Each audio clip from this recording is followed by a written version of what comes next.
bumili ng school supplies kasi malapit na pasukan. Kayo, nakabili na ba kayo? Nga pala, sobrang dami dito ang tao sa mga inasal. Naglakad-lakad na pala kami dito sa Robinson kasi ang init sa labas. At sabang lamig na pala dito sa Robinson na para kang nasa prison. Uy, hindi ganun. At nag-walking-walking nga pala ako dito. Mama kong mataba. Pero maganda. Hoy, wag ganun. Wala akong anak na CEO. Anak ka na CEO pero naglalakad ka. Alaga naman lumipad. Ano ako, aswang? Uy, hindi ganun. At sumakay na nga kami sa escalator. Puntang Hivin. Uy, hindi ganun. At ayan na nga, papunta na kaming pataas. At pagbaba nga namin ng escalator. At agad nga bumungad sa amin mga gagandang sandal. Ito nga naga ako tumatakbo. Nga meron ako nakakitang salamin. Yun pala, putubok.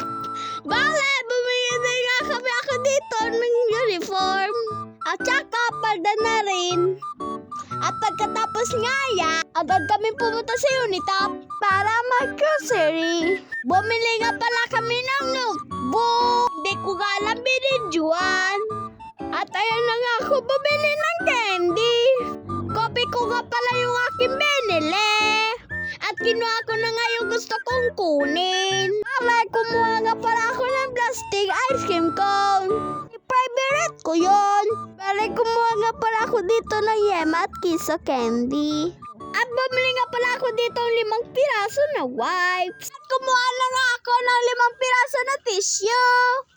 Ay, 3 lang pala yun. At bumili na nga ako ng 5 pieces na Yema. Dahil favorite ko yun. At isa-isa ko na nga nilagay yung mga binili ko sa counter. Dahil anak ako na CEO, akong magbabayad. Uy, hindi ganun. Ito nga pala ako nag-grocery sa Unitop. Salamat sa magandang cashier. At natapos na nga kami at umuwi na nga kami. Nakasakay na nga kami sa bus. Pagod ng araw namin. Hindi na pala maging anak ng CEO. Kailangan mo na ang gasoli. Bye-bye!